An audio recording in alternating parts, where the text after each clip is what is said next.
Part 1. La guerrera de la puerta persa.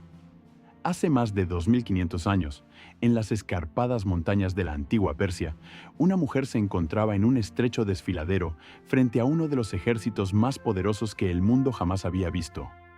Su nombre era Yutab, y la historia la recuerda no como una espectadora, sino como una guerrera. Vivió durante el reinado del rey persa Darío III, el último soberano del imperio aqueménida. Yutab era hermana de Ariobarzanes, un príncipe persa y comandante militar encargado de defender el corazón del imperio. Cuando Alejandro Magno inició su implacable invasión desde el oeste, el destino de Persia pendió repentinamente de un hilo. En el invierno del año 330 a.C., en un estrecho paso de montaña conocido como la Puerta Persa, Ariobarzanes y sus fuerzas opusieron una resistencia desesperada contra el ejército helénico invasor. Luchando junto a él estaba Yutab. Durante casi un mes, la pequeña fuerza persa logró contener el avance del ejército de Alejandro, ganando un tiempo precioso para que su nación preparara sus defensas. La mayoría de los relatos sugieren que Yutab cayó allí en combate, recordada como una heroína que prefirió luchar antes que retirarse. Pero su historia plantea una pregunta fascinante. ¿Cómo pudo una mujer del mundo antiguo convertirse en comandante militar en el campo de batalla? Para responder a esa pregunta, primero debemos comprender el mundo del que procedía. Part 2. Una tierra de muchos pueblos. Antes de que podamos comprender el papel de mujeres como Yutab, primero debemos entender la tierra de la que procedía. Porque cuando la gente oye la palabra Irán, a menudo imagina una cultura única, una lengua única y una identidad única. En realidad, la historia de esta región es mucho más compleja. El antiguo Irán no era simplemente la tierra de los persas.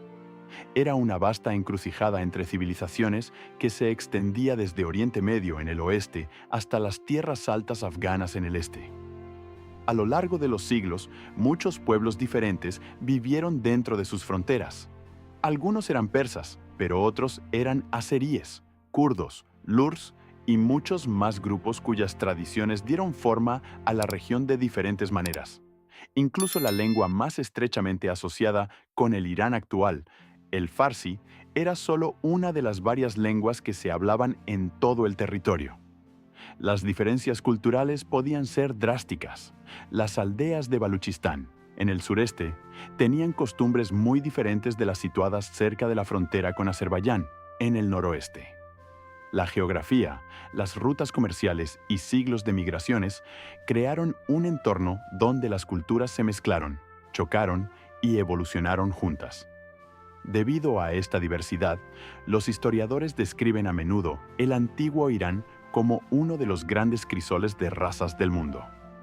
Los reinos surgieron y cayeron, los imperios se expandieron y colapsaron, e innumerables tradiciones se mezclaron para formar la civilización que ahora asociamos con la historia iraní. Pero dentro de este mundo complejo y diverso, un tema sigue despertando curiosidad hoy en día. ¿Qué papel desempeñaron realmente las mujeres en estas sociedades antiguas? ¿Estaban restringidas por la tradición o ocupaban puestos de poder que el público moderno podría no esperar? Para hallar la respuesta, los historiadores han recurrido a registros antiguos que revelan una imagen sorprendentemente distinta de la vida de las mujeres en la Persia primitiva. Part 3. Replanteando el papel de la mujer en el antiguo Irán. Hoy en día, cuando se habla de Irán en todo el mundo, a menudo surge una y otra vez una pregunta. ¿Cómo es realmente la vida cotidiana de las mujeres iraníes? Los debates modernos suelen centrarse en el presente, pero para comprender verdaderamente la cuestión, los historiadores suelen mirar mucho más atrás, hacia el pasado, porque la historia de las mujeres en Irán no comenzó en los tiempos modernos. Se remonta a las profundidades del mundo antiguo, a través de algunos de los imperios más poderosos que jamás existieron en la región. Para entender esa historia con mayor claridad, los historiadores suelen recurrir a los registros que se conservan del antiguo mundo persa. Una de estas fuentes es un estudio que analiza a mujeres notables en el registro histórico de la antigua Persia, incluyendo figuras como la guerrera Yutab. Estos registros proporcionan una visión poco común de cómo vivían, trabajaban y a veces incluso gobernaban las mujeres dentro de la sociedad persa. Lo que revelan estos registros es impactante. En muchos casos, las mujeres en la antigua Persia no eran tratadas como figuras silenciosas en un segundo plano de la historia. Por el contrario, eran miembros respetados de la sociedad que podían ejercer una autoridad real, tanto en la vida económica como en la política. De hecho, las pruebas históricas sugieren que a las mujeres persas se les concedían a menudo derechos que eran poco comunes en muchas otras civilizaciones antiguas. Pero, ¿cuáles eran exactamente esos derechos? ¿Y hasta dónde llegaba realmente su influencia? Para responder a eso, debemos observar la estructura de uno de los imperios más poderosos del mundo antiguo, el Imperio Aqueménida. Part 4. Las mujeres en el Imperio Aqueménida. Cuando los historiadores examinan los registros del Imperio Aqueménida, que gobernó gran parte del mundo antiguo entre aproximadamente el 550 y el 330 a.C., descubren algo que a menudo sorprende al público moderno. Las mujeres en esta sociedad no estaban simplemente confinadas a la vida privada. En muchos casos, poseían derechos y responsabilidades que les permitían participar activamente en la vida económica y social del imperio. Las fuentes históricas indican que las mujeres en la antigua Persia eran muy respetadas y, en muchas situaciones, incluso se las consideraba iguales a los hombres. Podían poseer tierras, realizar negocios y gestionar sus propios asuntos financieros. Las mujeres también recibían una remuneración por su trabajo, y las pruebas sugieren que los salarios se determinaban por la habilidad y la experiencia, y no por el género. Podían viajar de forma independiente por todo el imperio, a veces por motivos comerciales o administrativos. En el caso de las mujeres de la realeza, su influencia se extendía aún más. Las mujeres vinculadas a la familia real podían celebrar sus propios consejos, supervisar fincas y participar en asuntos de gobierno dentro de la corte imperial. Este nivel de autonomía no significaba que la sociedad careciera de jerarquía. Al igual que los hombres, las mujeres seguían estando definidas por su clase social y su rango. Las mujeres de la realeza, las nobles, las comerciantes, las trabajadoras, las sirvientas y las esclavas ocupaban posiciones diferentes dentro de la estructura más amplia de la sociedad persa. Pero, independientemente del rango, el registro histórico sugiere que las mujeres participaban activamente en el funcionamiento del imperio. Entonces, ¿dónde encuentran los historiadores esta información? Mucho de lo que sabemos sobre las mujeres en el mundo aqueménida procede de una fuente inesperada: los registros administrativos conservados en las ruinas de Persépolis. Part 5. El paradigma persa de la libertad. La posición que ocupaban las mujeres en la antigua Persia no surgió por accidente. Fue moldeada en gran medida por las políticas de uno de los gobernantes más influyentes de la historia mundial, Ciro el Grande, el fundador del Imperio Aqueménida. Cuando Ciro estableció su imperio en el siglo VI a.C., introdujo una filosofía de gobierno que los historiadores describen a menudo como un paradigma persa de libertad. Dentro de este sistema, a los súbditos del imperio se les permitía generalmente mantener sus propias religiones, costumbres y tradiciones culturales. Pero este modelo de gobierno se extendía más allá de la religión y la cultura. También influyó en la posición social de las mujeres. Bajo Ciro y sus sucesores, la dignidad y la autonomía de las mujeres fueron reconocidas y protegidas en muchos niveles de la sociedad. Mujeres de diferentes clases sociales podían gestionar propiedades, realizar actividades económicas y participar en aspectos de la vida pública. Este enfoque pasó a formar parte de la cultura administrativa del Imperio Persa y continuó mucho después de la muerte del propio Ciro. Incluso cuando el Imperio Aqueménida terminó decayendo, las tradiciones en torno a los derechos de las mujeres no desaparecieron de inmediato. Patrones similares de respeto y autonomía continuaron durante el Imperio Parto, que gobernó Persia siglos después. Aunque se conservan menos registros de ese periodo, las pruebas disponibles sugieren que muchas de las costumbres anteriores se mantuvieron. Más tarde aún, durante el Imperio Sasánida, La influencia de las mujeres en la sociedad se mantuvo y, en algunos casos, incluso se amplió. La documentación histórica de esa época muestra que las mujeres de la realeza, en particular, podían ejercer una autoridad e influencia política considerables. Pero, ¿cómo saben todo esto los historiadores con tanta seguridad? La respuesta reside en un conjunto extraordinario de documentos antiguos que sobrevivieron a uno de los momentos más destructivos de la historia persa. Part 6. Los registros de Persépolis. Mucho de lo que los historiadores saben sobre la vida de las mujeres en el Imperio Aqueménida proviene de un descubrimiento extraordinario realizado entre las ruinas de la antigua ciudad de Persépolis, que fuera la capital ceremonial de los reyes persas. Cuando Alejandro Magno capturó y posteriormente incendió la ciudad en el año 330 a.C., innumerables documentos escritos en pergamino fueron destruidos por el fuego. Sin embargo, en un extraño giro del destino, la destrucción también preservó parte del registro histórico. Muchos documentos administrativos se habían escrito en tablillas de arcilla, y cuando la ciudad ardió, el intenso calor coció estas tablillas como cerámica, permitiendo que sobrevivieran durante más de 2000 años. Estos registros supervivientes se conocen hoy como las tablillas de fortificación de Persépolis, los textos del tesoro y una serie de registros de viajes. Juntos, proporcionan información detallada sobre las operaciones económicas y administrativas del Imperio Persa. Entre las muchas transacciones registradas en estos textos figuran pagos, gastos de viaje y raciones distribuidas desde el Tesoro Real. Sorprendentemente, un número significativo de estas entradas involucran a mujeres. Las tablillas muestran a mujeres recibiendo pagos, organizando el trabajo, gestionando fincas y viajando por el imperio tanto por negocios como por motivos personales.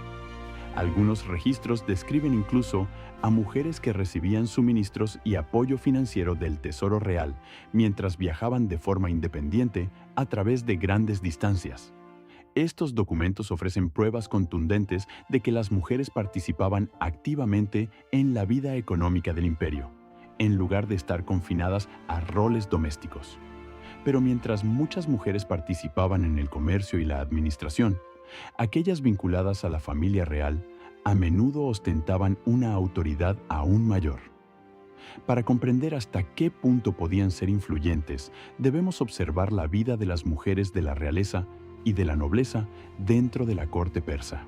Part 7. Las mujeres de la realeza y el poder político. Dentro de la corte real del Imperio Aqueménida, ciertas mujeres poseían niveles notables de autoridad e independencia. Lejos de ser figuras ocultas tras los muros del palacio, las mujeres de la realeza solían estar profundamente implicadas en la administración, la diplomacia y la vida política. En la cima de la jerarquía femenina se encontraban la madre del rey y la esposa principal, a menudo denominada la Shabanu, que significa la dama del rey. Estas mujeres gozaban de un prestigio enorme dentro de la corte imperial. No solo eran miembros respetados de la Casa Real, sino también figuras poderosas con sus propias redes de influencia. Las mujeres de la realeza viajaban con frecuencia junto al rey durante los viajes oficiales y las campañas militares. En algunos casos, incluso participaban en la supervisión de los asuntos administrativos en diferentes regiones del imperio. Mantenían a su propio personal y séquito, y en los banquetes reales se sentaban entre los invitados más distinguidos de la corte. La esposa principal del rey podía incluso tener su propia corte, donde gestionaba sus fincas y asuntos personales. Podía firmar acuerdos utilizando su propio sello oficial y tenía acceso directo al rey siempre que fuera necesario. Los relatos históricos también sugieren que podía asistir a reuniones diplomáticas y recepciones oficiales con enviados extranjeros.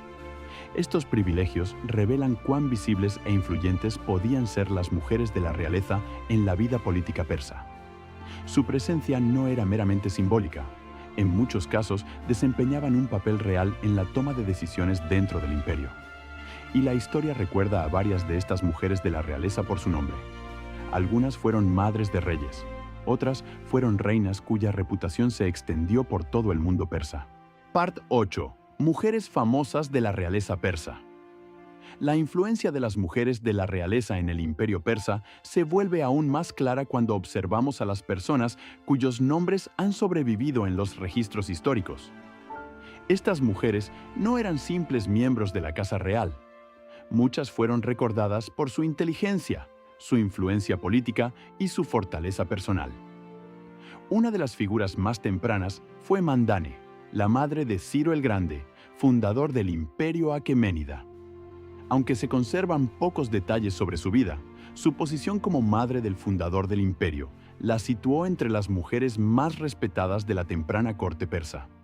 Otra mujer de la realeza muy conocida fue Casandane, la esposa de Ciro el Grande. Las fuentes históricas sugieren que era profundamente admirada en todo el imperio. Cuando murió, el luto por su pérdida fue generalizado, lo que demuestra lo respetada que había sido entre el pueblo persa. Quizás más influyente aún fue Atosa, hija de Ciro el Grande. Más tarde se convirtió en la esposa de Darío I y, a través de este matrimonio, pasó a ser una de las mujeres más poderosas del imperio. Su posición conectaba dos importantes líneas reales y reforzaba la legitimidad del reinado de Darío. Otras mujeres de la realeza también ganaron reconocimiento por su carácter y valentía.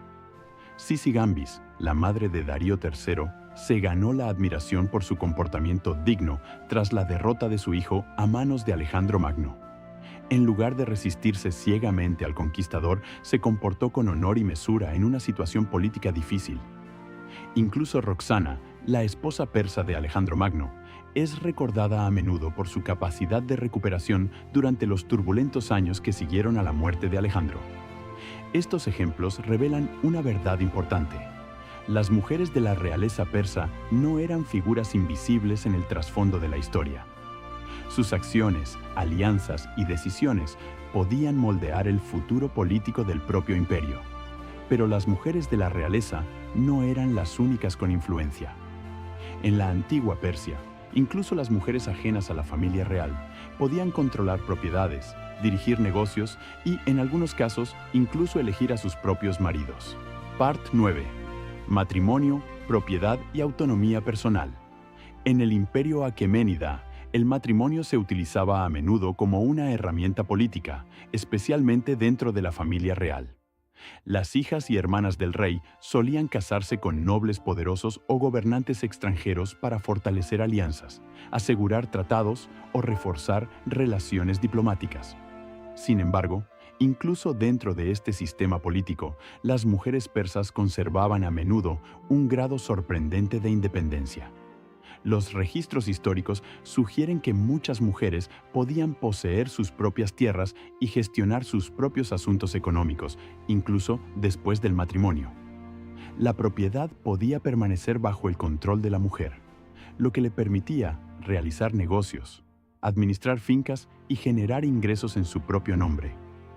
Esta autonomía distinguía a la sociedad persa de muchas otras civilizaciones antiguas, donde las identidades legales de las mujeres eran a menudo absorbidas por completo por sus maridos. En los casos en que los matrimonios no se concertaban por razones políticas, las mujeres tenían a veces la capacidad de elegir a sus propios esposos. Esto sugiere que la elección personal aún podía desempeñar un papel en las relaciones, particularmente entre las familias que no pertenecían a la realeza. Dentro de la propia casa real, el rey también podía tener esposas menores o concubinas. Estas mujeres procedían a menudo de fuera de Persia y, por tanto, no podían casarse directamente con el linaje real. Aún así, seguían siendo tratadas como mujeres de estatus significativo dentro de la jerarquía del palacio. Las pruebas arquitectónicas de Persépolis también apuntan a la elevada posición de las mujeres de la realeza. Durante el reinado de Jerjes I, se construyó un gran edificio asociado al harén real, cerca del complejo del palacio, lo que sugiere que las mujeres de la corte ocupaban un espacio importante y muy organizado dentro de la capital. Pero quizá el aspecto más sorprendente de la historia persa sea este. Algunas mujeres no se limitaron a influir en la política o a gestionar fincas. Algunas de ellas fueron a la guerra. Part 10. Mujeres en el campo de batalla. La idea de que las mujeres participaran en la guerra en el mundo antiguo suele sorprender al público moderno. Sin embargo, los registros históricos y los descubrimientos arqueológicos sugieren que en la antigua Persia las mujeres eran a veces entrenadas para el combate e incluso luchaban junto a los hombres en el campo de batalla. Las pruebas de esto provienen tanto de fuentes escritas como de hallazgos físicos. Los estudiosos han identificado tumbas pertenecientes a mujeres guerreras de lengua iraní no solo en el propio Irán, sino también en partes de Europa del Este. Estos hallazgos sugerían que la participación femenina en la guerra no era un mito o una leyenda aislada, sino un fenómeno real dentro de ciertas culturas iraníes. Una de las mujeres guerreras más famosas de la era, Aqueménida, fue Artemisia I de Caria. Sirvió como almirante en la flota persa durante el reinado de Jerjes I y comandó barcos en la famosa batalla de Salamina en el año 480 a.C. Los historiadores antiguos destacaron su valor y su habilidad estratégica durante la batalla. Se dice que incluso el propio Jerjes admiró tanto su liderazgo que, tras la derrota, le confió la tarea de escoltar a sus hijos para alejarlos del conflicto de forma segura. La historia de Artemisia demuestra que el liderazgo militar no estaba totalmente vedado a las mujeres en el mundo persa. Bajo ciertas circunstancias, las mujeres podían ascender a puestos de autoridad dentro de las Fuerzas Armadas y demostrar que eran comandantes capaces. Pero Artemisia no fue la única mujer recordada por su papel en la guerra persa. Otras mujeres guerreras también dejarían su huella en la historia del imperio. Part 11. Otras mujeres guerreras de la antigua Persia. Artemisia puede ser la líder militar femenina más conocida del mundo persa, pero estuvo lejos de ser la única mujer recordada por su papel en la guerra. Las fuentes históricas y las pruebas arqueológicas señalan a otras mujeres que demostraron un valor y un liderazgo notables en el campo de batalla. Una de esas figuras fue Pantea Artunis, que vivió durante el reinado de Ciro el Grande. Según los relatos históricos, desempeñó un papel importante en la organización de una de las unidades militares de élite más famosas del Imperio Persa, los 10.000 Inmortales. Trabajando junto a su marido, ayudó a estructurar y preparar esta fuerza legendaria que se convirtió en un símbolo del poder militar persa. Otra guerrera notable fue Artunis, que vivió a finales del siglo VI a.C. Sirvió como teniente comandante en el ejército persa y fue recordada tanto por su valentía como por su habilidad en el combate. Su ejemplo demuestra que las mujeres podían ocupar puestos de autoridad dentro de la jerarquía militar en lugar de limitarse a desempeñar funciones de apoyo. Y luego estaba la guerrera cuya historia inició nuestro viaje, Yo-Tab Ariobarzanes. Sirvió en el ejército persa y luchó junto a su hermano Ariobarzanes durante la desesperada defensa de la puerta persa en el año 330 a.C.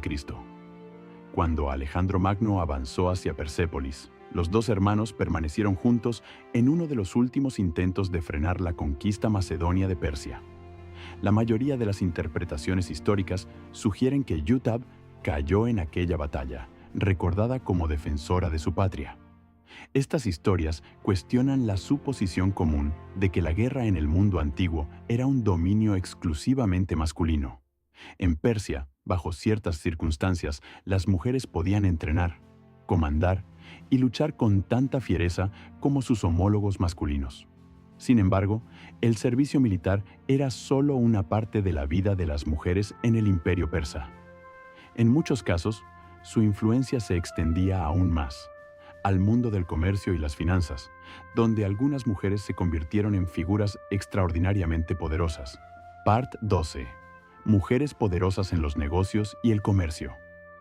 Mientras que algunas mujeres de la antigua Persia ganaron reconocimiento en el campo de batalla, muchas otras construyeron su influencia en un ámbito muy diferente, el comercio y la gestión económica.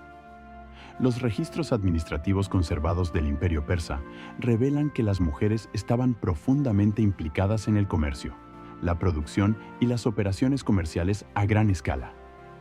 Uno de los ejemplos más notables es el de una mujer conocida como Irdabama, que vivió durante el reinado de Darío I.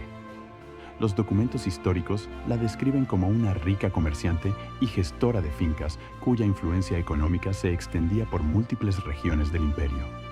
Supervisaba la producción y el comercio en zonas que incluían la actual Shiraz, en Irán, así como territorios en Babilonia, Egipto, Media y Siria. Irdábama no era una simple terrateniente pasiva. Los registros sugieren que supervisaba personalmente sus operaciones y viajaba con frecuencia por negocios. Su empresa empleaba a unos 480 trabajadores y ella se desplazaba por el imperio con su propio y numeroso séquito, gestionando redes de producción y comercio que conectaban varias provincias importantes. Su ejemplo ilustra cómo las mujeres de la antigua Persia podían alcanzar un poder económico significativo. En algunos casos, controlaban grandes fincas, gestionaban la producción agrícola y supervisaban el comercio a larga distancia. También se sabía que las mujeres de la realeza participaban en actividades económicas. Por ejemplo, una destacada figura real poseía varias aldeas en Babilonia y viajaba personalmente hasta allí para cobrar las rentas y supervisar la administración de su propiedad. Estos ejemplos revelan una sociedad donde las mujeres podían actuar como empresarias, administradoras y gestoras de grandes empresas económicas. Pero no todas las mujeres eran ricas comerciantes o miembros de la corte real. Muchas trabajaban junto a los hombres en labores cotidianas por todo el imperio. Y la forma en que eran tratadas en el mercado laboral revela otro aspecto sorprendente de la sociedad persa. Part 13. Las mujeres en la fuerza laboral. Más allá de la corte real y del mundo de los grandes comerciantes, las mujeres en el imperio persa también participaban activamente en el trabajo cotidiano. Los registros administrativos de Persépolis revelan que las mujeres trabajaban en una amplia gama de ocupaciones y a menudo ocupaban puestos de verdadera responsabilidad dentro de la fuerza laboral. Estos registros muestran que las mujeres trabajaban junto a los hombres en muchas industrias, como la agricultura, la manufactura y la gestión de fincas. En algunos casos, las mujeres incluso servían como supervisoras encargadas de dirigir a grandes grupos de trabajadores. Un título asociado a tales funciones era Arash Shara, que significa Gran Jefa, un puesto otorgado a supervisoras altamente remuneradas que gestionaban equipos de trabajadores y garantizaban que el trabajo se llevara a cabo con eficiencia. Quizás lo más sorprendente para los lectores modernos sea cómo se determinaba la compensación. Los registros supervivientes sugieren que el pago no se basaba en el género, sino en el nivel de habilidad y experiencia del trabajador. En otras palabras, los ingresos de una persona dependían principalmente de su función y capacidad, y no de si era hombre o mujer. El sistema también incluía consideraciones específicas para las madres. Las mujeres embarazadas solían recibir salarios más altos y, tras el nacimiento de un hijo, se concedían pagos adicionales durante un breve periodo para apoyar a la madre. Incluso la partera y el médico que intervenían en el parto podían recibir una bonificación. Aunque por lo general se prefería a los hijos varones frente a las hijas, los registros históricos no muestran pruebas de prácticas como el infanticidio femenino que existían en algunas otras culturas antiguas. Estos detalles ofrecen una visión poco común de la realidad cotidiana de las mujeres comunes en el imperio persa. Revelan una sociedad en la que las mujeres eran reconocidas como miembros productivos de la fuerza laboral y donde sus contribuciones eran registradas y remuneradas. Pero, ¿qué ocurría con los que se encontraban en lo más bajo de la sociedad? Para comprender plenamente la estructura social persa, también debemos examinar cómo eran tratados los sirvientes y los esclavos dentro del imperio. Part 14. Sirvientes y esclavos en el imperio persa. Otro aspecto importante de la sociedad persa era el de aquellos que vivían y trabajaban en los niveles más bajos de la jerarquía social, los sirvientes y los esclavos. Sin embargo, incluso aquí, las pruebas históricas sugieren que las condiciones en la antigua Persia diferían significativamente de lo que mucha gente asocia con la esclavitud en otras partes del mundo antiguo. A lo largo de gran parte de la historia persa, los esclavos fueron tratados a menudo más como sirvientes o trabajadores dependientes que como propiedad desechable. podían recibir una compensación por su trabajo y, por lo general, disfrutaban de un nivel de vida superior al de los esclavos en muchas otras civilizaciones antiguas. También existían protecciones legales. Bajo las leyes introducidas durante el reinado de Darío I, los dueños de esclavos no tenían permitido abusar, golpear o matar a los esclavos sin consecuencias. Si un amo maltrataba a un esclavo de tal forma, podía enfrentarse al mismo castigo que se aplicaría si la víctima hubiera sido un ciudadano libre del imperio. Estas leyes reflejaban un énfasis persa más amplio en el orden, la justicia y la protección de la estabilidad social. Aunque la esclavitud existía, funcionaba de forma diferente a la de muchas sociedades contemporáneas. En algunos casos, los esclavos podían ganar salarios, mantener derechos personales limitados y vivir en condiciones que los historiadores describen como más cercanas a un servicio por contrato que a los sistemas brutales vistos en otros lugares del mundo antiguo. Comprender estas estructuras sociales es importante porque ayuda a ilustrar el entorno cultural más amplio en el que vivían y trabajaban las mujeres persas. Ya fuera como trabajadoras, comerciantes, asesoras reales o incluso guerreras, las mujeres participaban en muchas capas de la sociedad. Pero la historia de las mujeres en la historia persa no termina con el imperio aqueménida. Siglos más tarde, una nueva dinastía alcanzaría el poder en Irán, el Imperio Parto. Y aunque se han perdido muchos registros de este periodo, los historiadores siguen creyendo que las mujeres continuaron ocupando posiciones respetadas dentro de la sociedad. Part 15. Las mujeres en el Imperio Parto. Tras la caída del Imperio aqueménida y los turbulentos años que siguieron a la conquista de Alejandro Magno, una nueva potencia surgió finalmente en la región, el Imperio Parto.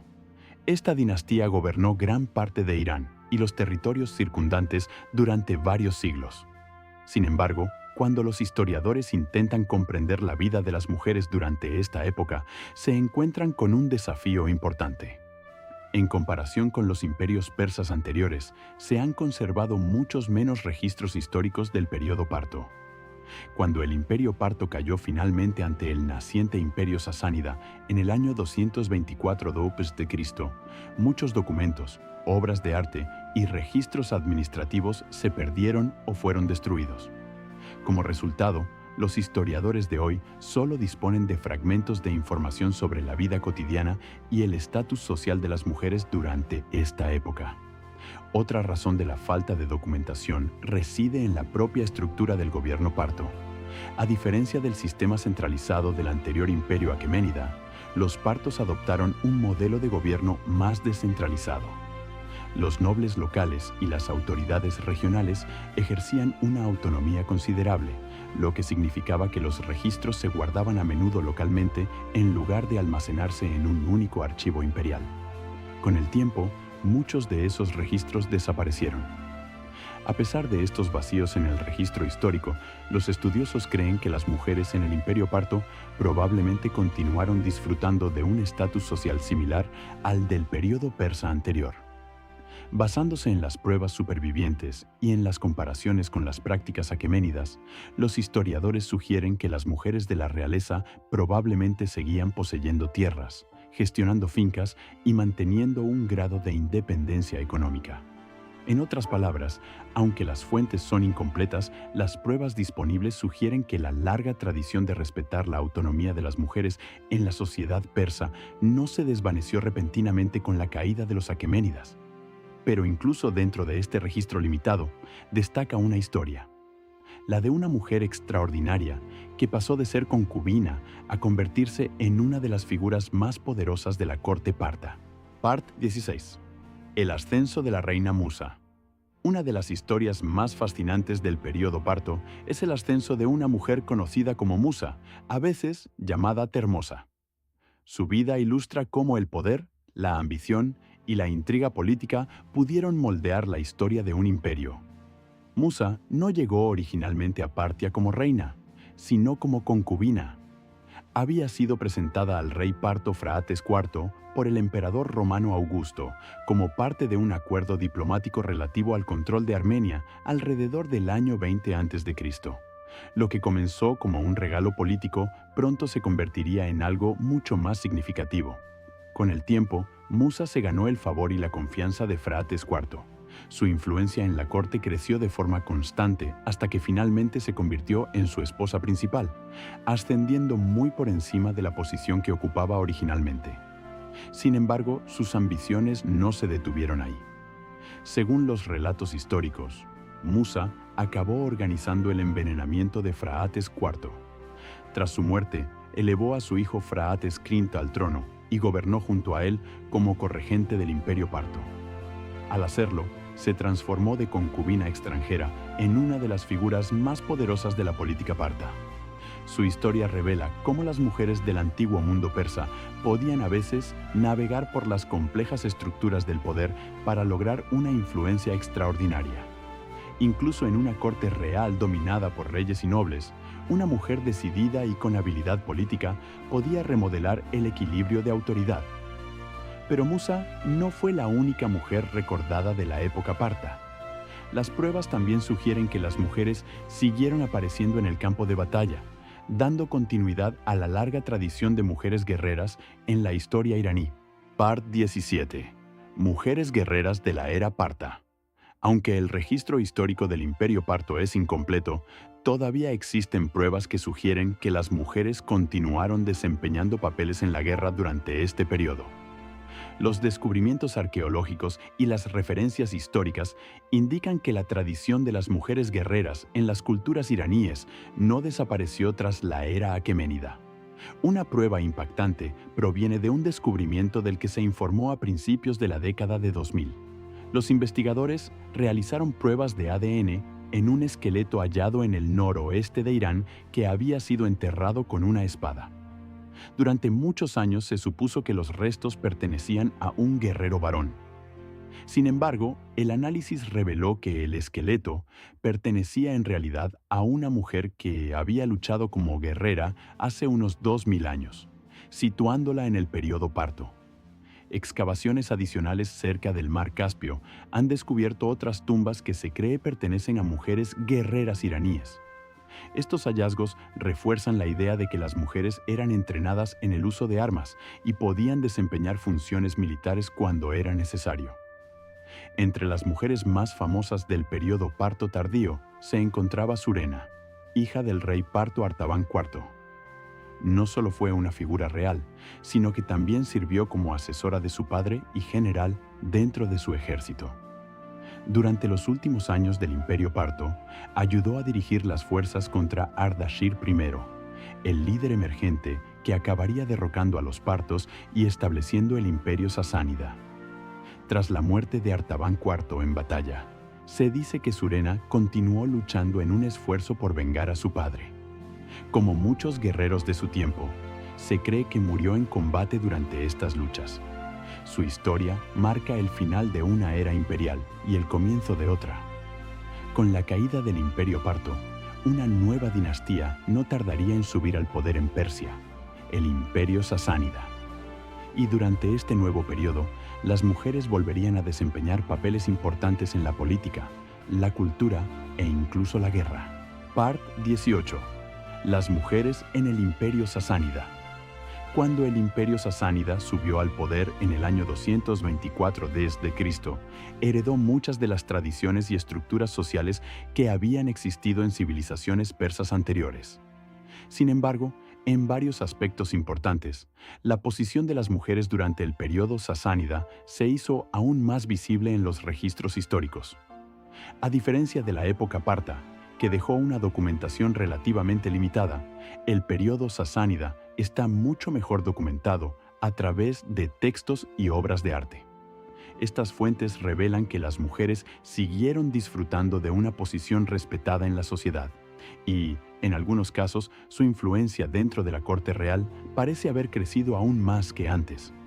Las mujeres de la realeza de la corte sasánida eran mencionadas con frecuencia por su nombre en los registros oficiales y a menudo aparecían representadas en el arte. Los primeros estudiosos supusieron a veces que estas figuras femeninas representaban a diosas, pero un examen más detenido ha demostrado que muchas de ellas eran en realidad mujeres mortales de la familia real, retratadas como individuos importantes dentro de la vida política y cultural del imperio.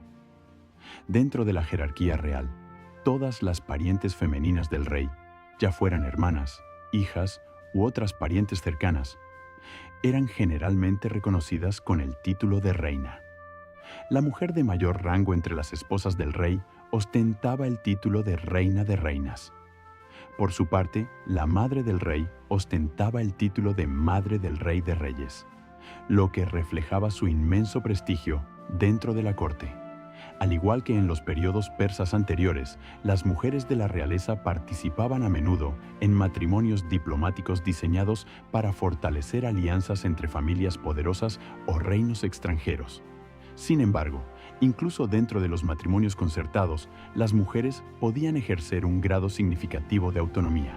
Las fuentes históricas indican que las mujeres a veces elegían a sus propios maridos incluso cuando los matrimonios eran concertados por las familias, las mujeres seguían manteniendo su influencia e independencia dentro de la relación.